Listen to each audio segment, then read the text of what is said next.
3 minutes pas une de plus, et pourtant elles ont suffi à bouleverser durablement l'image que la planète se faisait de la France et des États-Unis. Quelques instants plus tôt, Donald Trump venait de lancer une attaque frontale contre Sébastien Lecornu devant l'ensemble des dirigeants du G20. Convaincu d'avoir écrasé son jeune adversaire, il affichait ce sourire suffisant devenu sa signature, tandis que ses conseillers, déjà confiants, s'imaginaient assister à une nouvelle capitulation européenne. Mais la suite a pris tout le monde de court au point de redéfinir les codes mêmes de la diplomatie contemporaine. Lecornu s'est levé avec une lenteur maîtrisée presque théâtrale, incarnant une élégance à 1000 lieues de l'agressivité qui venait de s'exprimer. Sans détourner le regard, sans la moindre hésitation, il a fixé Trump et prononcé des mots d'une précision chirurgicale, figeant littéralement la salle. Ce qui se déroulait alors dépassait de loin un simple échange politique, ni excuse, ni riposte improvisée, mais un moment charnière où la France affirmait avec calme et fermeté qu'elle ne cède face à aucune intimidation, même venant du président américain. En à peine 3 minutes, un homme de 39 ans a accompli ce que des années de diplomatie européenne n'avaient jamais réussi à réduire Trump au silence et redonner à la voix française une crédibilité et un poids que beaucoup pensaient perdus. Pour saisir la portée réelle de l'affrontement survenu au G20 de Rio, il faut d'abord replonger quelques semaines en amont à une période où la France semblait vaciller sous le poids d'une crise d'une intensité rare, offrant à Donald Trump l'illusion d'un terrain idéal pour ridiculiser non seulement Paris, mais toute l'Europe. À ce moment-là, le pays donnait l'image d'une nation en surchauffe permanente, dans toutes les grandes métropoles de Paris à Marseille en passant par Lyon. Toulouse ou Bordeaux, les rues étaient saturées de foules en colère réclamant des transformations profondes. Le pays tournait au ralenti, grèves massives dans les secteurs clés, réseaux de transport paralysés, hôpitaux débordés, établissements scolaires fermés. Sur le plan économique, la situation empirait de jour en jour. Le CAC 40 déclinait continuellement, les capitaux étrangers prenaient de la fuite et la dette publique s'alourdissait dangereusement sous l'effet de mesures d'urgence. Dans ce climat déjà explosif, l'effondrement brutal du gouvernement dirigé par François Bayrou avait précipité la France dans une crise politique d'une ampleur exceptionnelle. Figure expérimentée de la vie publique, Bayrou avait été renversé par une motion de censure sans précédent, fruit d'une alliance improbable entre les extrêmes opposés du spectre politique.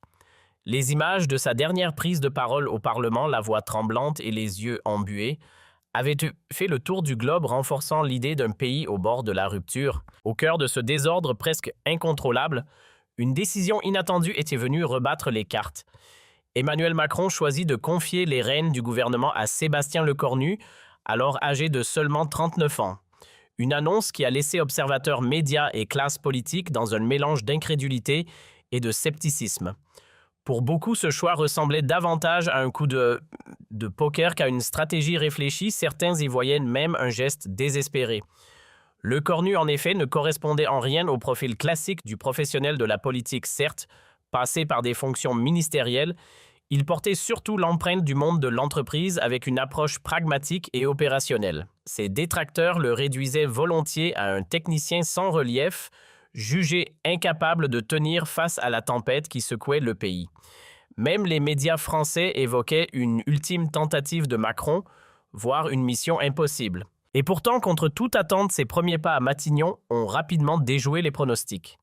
Sang-froid, sens tactique, capacité à manœuvrer, Lecornu surprenait y compris ceux qui l'avaient enterré trop vite. Pendant ce temps, depuis Washington, Donald Trump suivait la situation avec un mélange d'intérêt et de satisfaction à peine voilé. À ses yeux, le moment était idéal pour régler ses comptes avec une nation qu'il considérait depuis longtemps comme provocatrice. Une France qui, au fil des décennies, n'avait cessé de s'opposer à lui, héritière du refus gaullien, face à l'Amérique de la contestation de Jacques Chirac contre la guerre en Irak et des critiques répétées de Macron sur ses choix climatiques. Autant de pics accumulés qui manifestement restaient coincés en travers de la gorge de Trump. À ses yeux, tout s'alignait enfin, une France fragilisée, une Europe en doute, le moment parfait pour prendre sa revanche. Donald Trump ne s'en cachait même pas, martelant sur ses réseaux des messages acerbes à destination de ses centaines de millions d'abonnés. Selon lui, la France s'enfonçait dirigée par un novice dépassé, incapable de sortir le pays du chaos. Jour après jour, nuit après nuit, ces déclarations répétées alimentaient une tension diplomatique de plus en plus palpable. Les chancelleries s'agitaient, Les ambassadeurs échangeaient des protestations, les communiqués officiels se multipliaient, mais tout cela ne suffisait pas. Trump ne visait pas une simple querelle verbale, il préparait quelque chose de bien plus retentissant. Dans le huis clos du bureau ovale, entouré de ses conseillers les plus loyaux, il peaufinait une mise en scène soigneusement calculée pour le prochain sommet du G20. C'est là que Steve Bannon, revenu dans son cercle rapproché, lui suggéra une idée à la hauteur de ses ambitions, transformer la confrontation en spectacle mondial. Humilier publiquement le cornu devant caméras et dirigeants internationaux garantirait une audience planétaire de CNN à la BBC en passant par Fox News. Le message serait limpide, l'Amérique dominerait toujours tandis qu'une Europe affaiblie se débattrait dans ses propres contradictions. Trump n'eut pas besoin d'être convaincu longtemps. Dans son esprit, la scène était déjà écrite, un affront public, une démonstration de force et une conclusion sans appel, la France en perte de vitesse, le vieux continent, en déclin et les États-Unis comme seule puissance capable de diriger le monde occidental. Il s'imaginait déjà à la une des journaux au cœur des débats télévisés, salué pour une performance diplomatique qu'il croyait décisive. Ce que Donald Trump ignorait totalement et ce que personne dans son entourage n'aurait pu anticiper, c'est que Sébastien Lecornu se préparait lui aussi avec une rigueur méthodique à cet affrontement devenu inévitable, mais selon une logique diamétralement opposée. Tandis que Trump construisait une offensive spectaculaire tournée vers les caméras, le premier ministre français avançait discrètement loin des projecteurs, épaulé par un cercle restreint de collaborateurs triés sur le volet. Dans la confidentialité la plus totale, une véritable cellule stratégique avait été mise en place à Matignon. Autour de la table des figures majeures de la diplomatie française, Hubert Védrine, reconnu pour son expérience hors norme, Jean-David Lévite, fin connaisseur des rouages politiques américains, et Sylvie Goulard, spécialiste aguerrie des relations transatlantiques. Leur mission décortiquait ligne après ligne les prises de parole de Trump. Chaque intervention, chaque tweet, chaque déclaration publique était analysée avec une précision presque chirurgicale. L'objectif n'était pas seulement de comprendre son discours, mais d'en révéler les failles, les incohérences, les automatismes. Il cherchait à percer l'armure derrière la posture. C'est dans ce cadre qu'au cours d'une réunion confidentielle, Védrine formula une observation clé. Selon lui, Trump reposait essentiellement sur deux leviers: la pression brutale et l'improvisation, des mécanismes efficaces en apparence mais vulnérables face à une stratégie froide et parfaitement préparée. Selon Hubert Védrine, la mécanique était simple mais redoutable. Donald Trump misait tout sur le choc, la violence verbale et l'effet de surprise pour prendre l'ascendant. Mais derrière cette apparente puissance se cachait une faille essentielle. Il vacillait dès qu'on lui opposait sang-froid, rigueur et précision. Face à une réponse posée, argumentée, capable de retourner chaque accusation avec méthode, il finissait par perdre le contrôle. C'était précisément sur ce terrain que Sébastien Lecornu avait choisi de l'attendre. Pendant plusieurs semaines, il s'était préparé avec une discipline presque obsessionnelle, affiner ses arguments, retenir chaque donnée clé, anticiper chaque angle d'attaque. Rien n'était laissé au hasard. Il savait que l'affrontement aurait lieu et surtout, il voulait qu'il se termine à l'avantage de la France. Mais au-delà de la stratégie, l'enjeu dépassait largement la technique. Il s'agissait d'honneur national, de respect, de cette idée profondément ancrée que la République ne pouvait tolérer des humiliations répétées sans réponse. Le Premier ministre français n'avait pas l'intention de laisser passer une nouvelle attaque sans réagir avec fermeté. Le contexte lui était explosif: guerre en Ukraine, tensions commerciales, incertitudes économiques mondiales.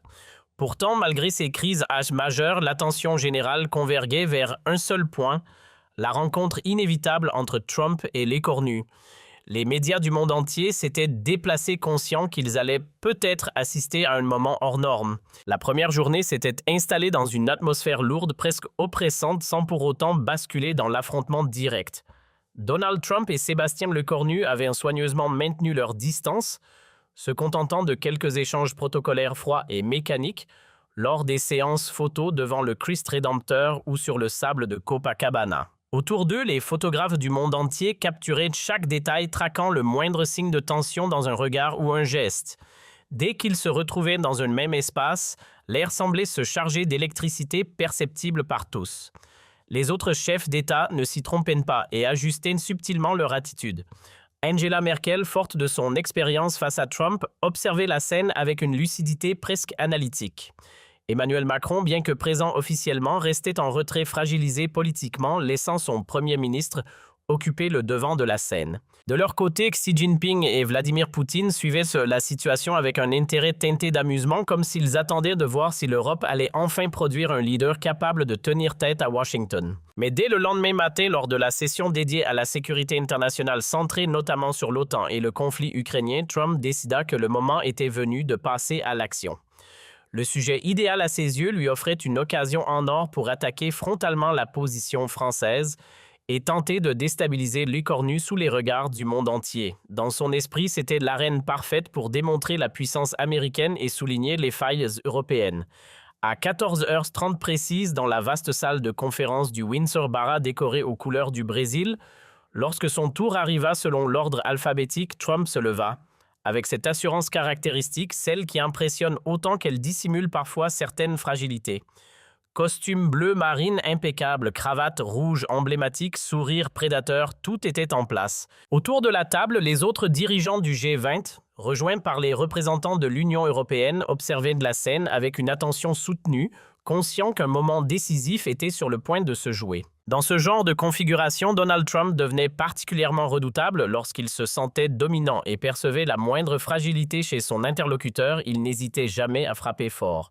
Il débuta pourtant avec des propos convenus évoquant l'indispensable cohésion du bloc occidental face aux menaces pesant sur le monde libre. Mais très vite, comme à son habitude, avant de porter l'estocade, le ton changea subtilement. Les phrases se firent plus incisives, les attaques plus personnelles, la cible de plus en plus évidente. Sa voix adopta cette tonalité si reconnaissable, mélange de condescendance et de mise en scène, qu'il utilisait pour tourner ses adversaires en dérision. Puis, fixant Sébastien Lecornu sans détour, il lança une pique à peine dissimulée. Certains partenaires européens, selon lui, semblaient avoir oublié leurs responsabilités envers l'OTAN et la défense des valeurs démocratiques. Personne dans la salle ne doutait de la cible visée. Il poursuivit en dénonçant des hésitations, des retards dans l'aide militaire à l'Ukraine, préférant, selon ses mots, des discours prudents à des actions concrètes. Sa voix se durcit encore lorsqu'il évoqua des gouvernements fragiles, des économies chancelantes et des peuples descendus dans la rue faute de confiance en leurs dirigeants. Le coup était frontal, presque brutal. Et Trump, loin de ralentir, paraissait prendre de l'assurance à chaque phrase. Il enchaîna les questions rhétoriques, remettant en cause la fiabilité de partenaires incapables, selon lui, de maintenir l'ordre chez eux ou d'assurer une continuité politique stable. Après une pause savamment calculée, il reprit avec emphase « Les États-Unis, rappela-t-il, avaient toujours été au cœur de la défense de la liberté de la libération de l'Europe en 1944, à la protection durant la guerre froide jusqu'au rôle central qu'ils continuaient de jouer aujourd'hui. Pendant que certains se contentent de paroles, affirma-t-il, l'Amérique agit. Le message était limpide, Washington restait le pilier incontournable tandis que la France apparaissait comme un acteur affaibli relégué au second plan. Convaincu d'avoir pris l'avantage, Trump se rassit, affichant une satisfaction à peine contenue, persuadé d'avoir placé Lecornu dans une position délicate devant toute l'Assemblée. Dans la salle, la tension était palpable, certains dirigeants détournaient le regard mal à l'aise face à la violence de l'attaque, tandis que d'autres attendaient avec une curiosité presque fébrile la réponse française. Pendant toute l'intervention de Donald Trump, Sébastien Lecornu n'avait pas bougé d'1 millimètre. Aucun signe d'agacement, pas la moindre réaction visible, ni irritation, ni surprise. Il écrivait calmement comme si les attaques glissaient sur lui. Cette maîtrise inattendue déstabilisa Trump, qui espérait voir son adversaire vaciller ou répondre dans la précipitation. Lorsque le modérateur ouvrit la possibilité de réagir, Lecornu leva la main avec une sérénité presque déconcertante. « Monsieur le Président, merci pour cette passionnante rétrospective américaine », lança-t-il d'un ton posé avant d'ajouter avec une pointe d'ironie maîtrisée « Permettez-moi d'y apporter quelques précisions. » Un léger froncement de sourcils traversa le visage de Trump, ce n'était clairement pas la réaction attendue. En se levant lentement, Lecornu poursuivit toujours aussi calme. « Vous évoquez souvent 1944. Une référence que vous semblez apprécier. Peut-être est-il utile d'en rappeler certains éléments oubliés. » Il s'interrompit brièvement, laissant le silence peser dans la salle. Puis, avec la même précision froide, il reprit « Oui, les États-Unis sont intervenus en Europe en 1944. Mais à quel moment exactement juin 1944 ? La guerre, elle avait débuté en septembre 1939. Cela représente près de 5 années pendant lesquelles le continent européen brûlait. Le ton restait impeccable, mais chaque phrase frappait juste. Durant cette période qui résistait déjà la France, qui combattait en Afrique la France, qui organisait la lutte depuis Londres encore la France.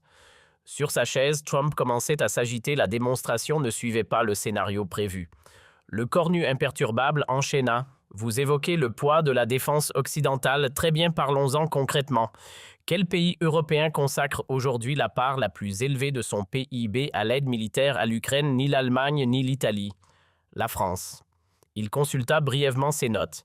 2,1% de notre PIB contre 1,7% pour les États-Unis. Alors, dites-moi qui assume réellement ce fameux fardeau. À cet instant, toute la salle semblait littéralement suspendue aux paroles de Sébastien Lecornu, jusqu'aux traducteurs eux-mêmes habituellement imperturbables qui paraissaient absorbés par l'intensité de l'échange. Avec un léger sourire, il reprit « Vous ironisez sur nos gouvernements qui évoluent. Permettez-moi de préciser qu'en démocratie, le changement est une règle, pas une faiblesse. C'est même le principe fondamental de l'alternance. Vous devriez essayer, c'est instructif. » L'ironie était nette, presque tranchante. En face, Donald Trump rougissait visiblement. Lecornu enchaîna sans perdre son calme. « Puisque la stabilité semble vous préoccuper, parlons donc de celle des États-Unis. Combien d'enquêtes vous concernent actuellement? Combien de procédures judiciaires? Sommes-nous vraiment le pays le plus instable ici? » Trump tenta de réagir, évoquant des fake news, mais Lecornu le coupa avec une fermeté maîtrisée. « Vous avez eu la parole, Monsieur le Président. » À mon tour de terminer, cette autorité tranquille imposa le silence. Puis, haussant légèrement le ton, il poursuivit « Vous critiquez notre engagement en Ukraine.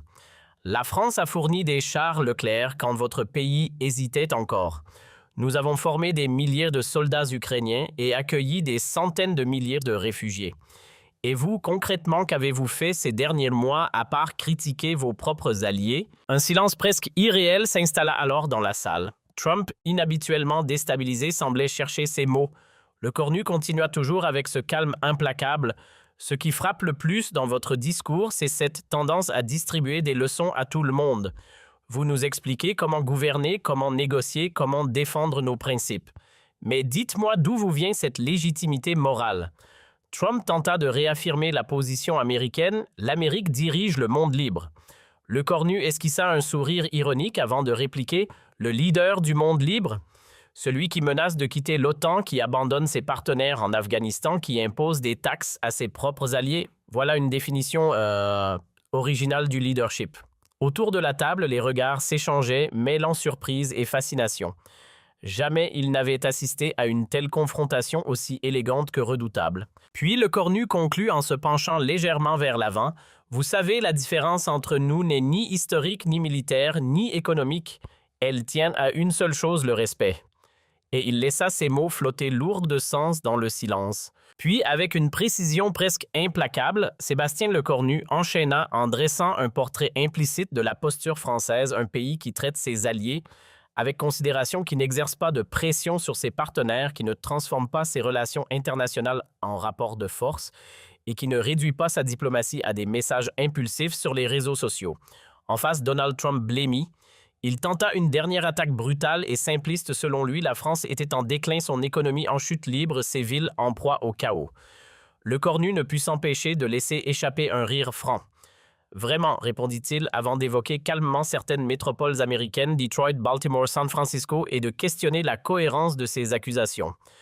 Puis, retrouvant un ton grave, il rectifia. « Vous confondez agitation démocratique et effondrement. En France, les manifestations traduisent encore une confiance dans la capacité du système à évoluer.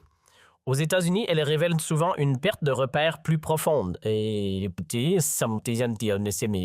c'est à cet instant que survint ce qui allait marquer durablement les esprits. Se redressant légèrement, la voix plus posée, presque solennelle. Lecornu posa une question simple. « Savez-vous ce qui fait réellement la force de la France ?» Le silence s'installa immédiatement. Puis il répondit lui-même avec une gravité assumée, la France n'a jamais eu besoin d'ériger des murs pour se protéger, ni de faire pression sur ses alliés pour obtenir leur respect, ni de travestir la vérité pour conserver le pouvoir. L'impact fut instantané. Dans la salle, le silence devint presque irréel, chaque caméra capturant la moindre réaction.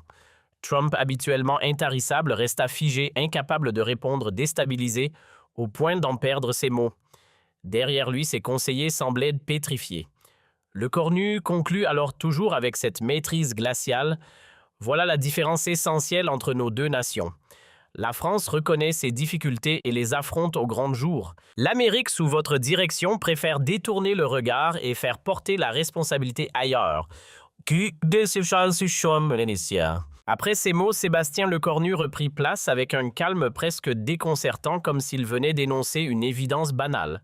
D'un ton posé, il conclut en espérant que cet échange à la fois historique et diplomatique aurait été instructif pour Donald Trump avant d'inviter l'Assemblée à se recentrer sur les véritables enjeux mondiaux. L'effet fut immédiat, presque saisissant. Dans cette salle chargée d'histoire, chacun comprit qu'il venait d'assister à un moment rare, peut-être même sans précédent dans la diplomatie contemporaine.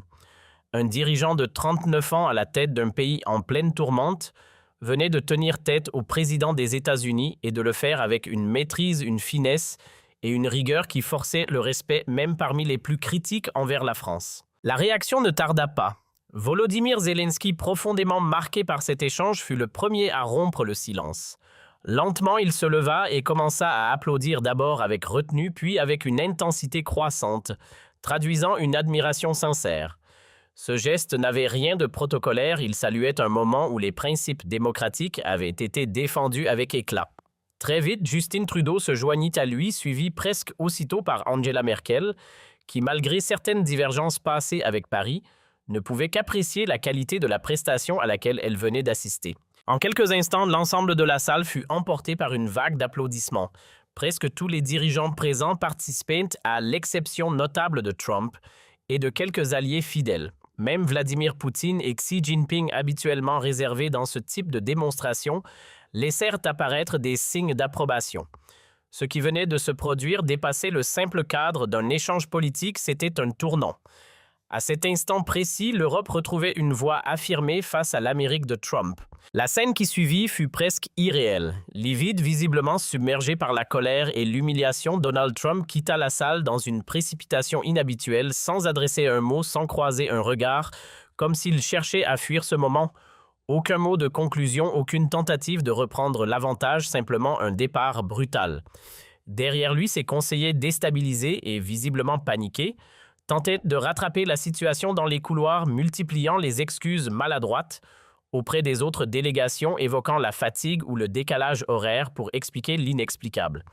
Mais personne n'était dupe. Ce qui venait de se produire dépassait la simple maladresse, c'était une défaite publique nette, impossible à effacer. Pour la première fois de sa carrière politique agitée, Trump venait d'être désavoué et dominé ouvertement par un dirigeant étranger et sous les projecteurs du monde entier. Dans les heures qui suivirent, l'impact fut immédiat et planétaire. La séquence se propagea à une vitesse fulgurante, transformant cet échange en phénomène mondial. Les plateformes numériques s'enflammèrent saturées de réactions, de commentaires, de débats. En un temps record, le hashtag #LesCornu_Destroy_Trump s'imposa en tête des tendances globales, pulvérisant les précédents records de viralité sur Twitter, Facebook, Instagram et TikTok. Les images captées sous tous les angles furent visionnées des centaines de millions de fois en quelques heures à peine. Sur YouTube, la vidéo complète franchit la barre des 500 millions de vues en une seule journée, un niveau inédit pour un contenu politique. Partout, les grands médias de CNN à la BBC de France 24 à Deutsche Welle, de NHK à Al Jazeera, reprirent l'événement en des termes similaires, une réponse française entrée dans l'histoire, une humiliation diplomatique sans précédent. Même les analystes les plus mesurés, habituellement prudents dans leur jugement, parlèrent d'un moment charnière, d'un basculement dans les équilibres internationaux. Partout, une même expression revenait un instant qui a marqué l'histoire. En France, l'impact fut immédiat, fulgurant et presque irréel. Dans un pays plongé depuis des mois dans sa pire crise sociale et politique depuis mai 68, les 3 minutes de Sébastien Lecornu eurent un effet quasi révolutionnaire. Les manifestations s'éteignirent du jour au lendemain dans toutes les villes de façon spontanée et surprenante. Même les dirigeants syndicaux parisiens, souvent prompts à défier l'exécutif, appelèrent à la suspension immédiate des mouvements de grève. Philippe Martinez, à la tête de la CGT, pourtant critique envers tous les gouvernements sans exception, déclara face aux caméras « Nous suspendons immédiatement et sans condition toutes nos actions. Monsieur Lecornu vient de restaurer la dignité et la fierté de la France. Nous saluons un instant historique. Laurent Berger de la CFDT, habituellement plus pondéré, renchérit avec force. Ce que nous venons de vivre dépasse toute considération partisane. Un homme de 39 ans vient de rappeler au monde entier ce que signifie être français. Nous sommes fiers de notre Premier ministre. Pour la première fois depuis des mois interminables, tous les Français, toutes tendances politiques, toutes classes sociales et générations confondues, se retrouvèrent unis derrière leurs dirigeants. L'union sacrée renaissait comme lors des grandes heures de l'histoire nationale. Dans les cafés, bureaux, écoles et usines, les conversations tournaient toutes autour de ces 3 minutes extraordinaires qui avaient redonné prestige et honneur à la France. Les sondages de popularité de Lecornu explosèrent littéralement tous les records. 29% d'opinion favorable en seulement 48 heures, un score inédit sous la Ve République, surpassant même les pics historiques de De Gaulle après le putsch des généraux ou de Chirac suite à son opposition à la guerre en Irak. Mais ce qui impressionna encore davantage, c'est que même ses détracteurs les plus acharnés et systématiques, ceux qui critiquaient chacune de ses décisions depuis sa nomination, reconnurent publiquement qu'il avait rendu à la France sa dignité et restauré son prestige sur la scène internationale. Marine Le Pen, habituellement avare de compliments, déclara sur France Inter « Même si nous avons des désaccords profonds sur la politique intérieure, je dois reconnaître que M. Lecornu a honoré la France face à l'arrogance américaine. C'est tout à son honneur et au nôtre. » Jean-Luc Mélenchon, éternel opposant, ajouta son éloge « Voilà ce que j'appelle défendre la souveraineté française. Lecornu a montré ce qu'est la voix de la France dans le monde. Chapeau. » Même Éric Zemmour, connu pour ses critiques envers le pouvoir en place, reconnut la grandeur de ce moment français. Le lendemain de cette confrontation mémorable, Donald Trump, incapable de digérer sa défaite publique, se lança dans sa réaction instinctive une offensive frénétique sur les réseaux sociaux. À peine le soleil levé sur Washington dès 5h30 du matin, il inonda Twitter de messages furieux de plus en plus délirants qui ne firent qu'empirer sa situation déjà catastrophique. Lecornu est un échec complet, un amateur. La France s'effondre sous sa direction. Ce petit pays n'inspire aucun respect. Très triste situation. Les Français méritent un vrai leader, pas ce gamin incompétent. L'Amérique reste le leader du monde libre. Fake news partout. Chaque tweet, loin de réparer son image, accentuait encore son humiliation comme une spirale infernale. Les internautes répliquaient avec une cruauté inventive, reprenant systématiquement les meilleures phrases de Lecornu pour tourner en dérision le président américain. Même Emmanuel Macron intervint personnellement. Monsieur Trump, lorsqu'on vient d'être magistralement remis à sa place par notre Premier ministre, le silence est d'or. Retenez la leçon. Ce message fut partagé et retweeté 15 millions de fois en quelques heures seulement. Plus Trump s'agita sur Twitter, plus il confirmait l'image d'un dirigeant impulsif, incontrôlable et indigne tel que Lecornu l'avait magistralement dressé devant le monde entier. Ses conseillers en communication paniqués par cette tempête autodestructrice tentèrent en vain de lui retirer son téléphone et de le faire taire.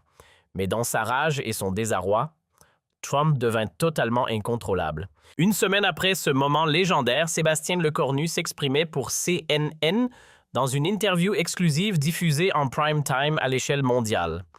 Anderson Cooper, le journaliste, l'interrogea directement que ressentait-il après cet échange historique qui allait rester gravé dans la mémoire des relations internationales.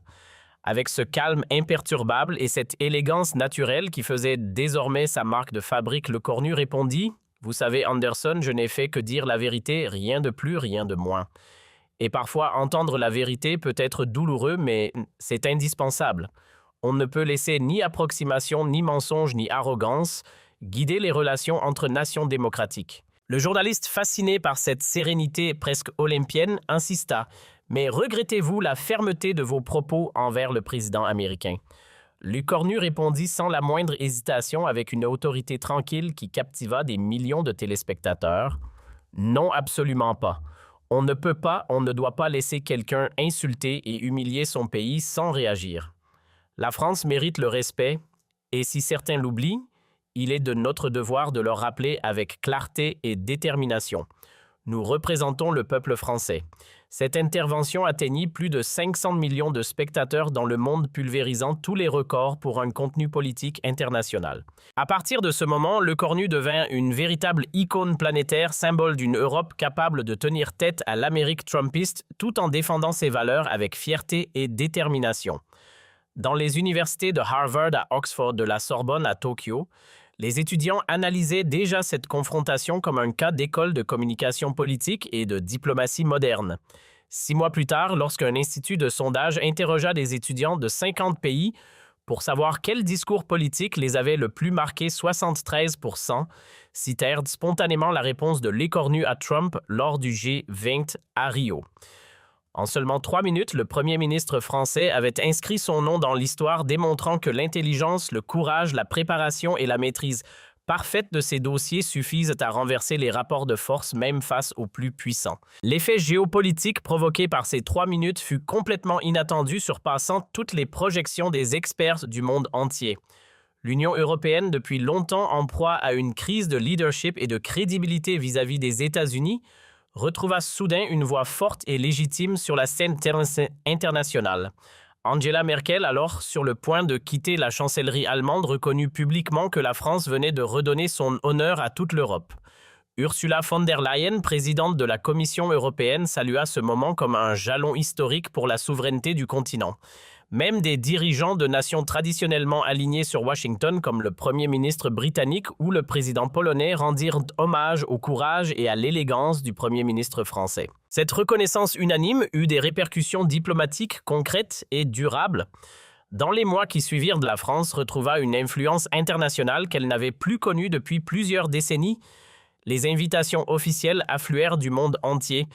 Xi Jinping convia personnellement l'écornu à Pékin pour des consultations stratégiques de haut niveau, tandis que Vladimir Poutine, malgré les tensions liées à l'Ukraine, demanda un entretien privé avec celui qui avait tenu tête à Trump.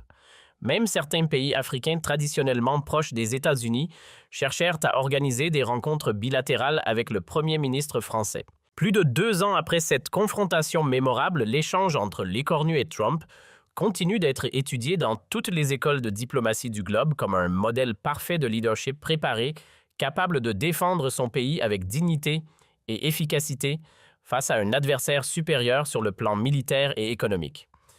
De l'École nationale d'administration à Sciences Po Paris, de la Kennedy School à Harvard, à la London School of Economics, les professeurs de relations internationales utilisent cette séquence comme étude de cas de référence. Dans les manuels de communication politique les plus prestigieux, ces 3 minutes sont devenues un chapitre incontournable. Comment renverser un rapport de force grâce à l'intelligence et à la vérité. Aujourd'hui, si l'on demande à Sébastien Lecornu, devenu une référence respectée de la scène politique internationale, quel message il adresserait aux jeunes leaders confrontés à des adversaires plus puissants? Sa réponse reste immuable, empreinte de cette clarté qui fait sa force. Préparez-vous avec rigueur, gardez une sérénité inébranlable, quelles que soient les circonstances, et n'oubliez jamais que la vérité exacte, vérifiable et documentée est l'arme diplomatique la plus redoutable. Face à l'arrogance et au mensonge seul, la vérité durablement triomphe.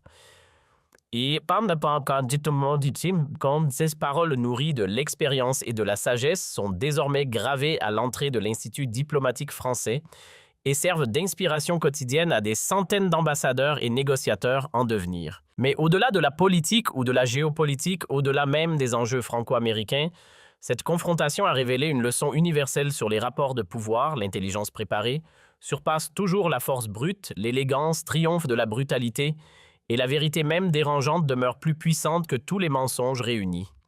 3 minutes qui ont bouleversé l'histoire des relations internationales modernes, où un homme de 39 ans a rappelé au monde que la France ne se laisse intimider par personne, pas même par le président des États-Unis.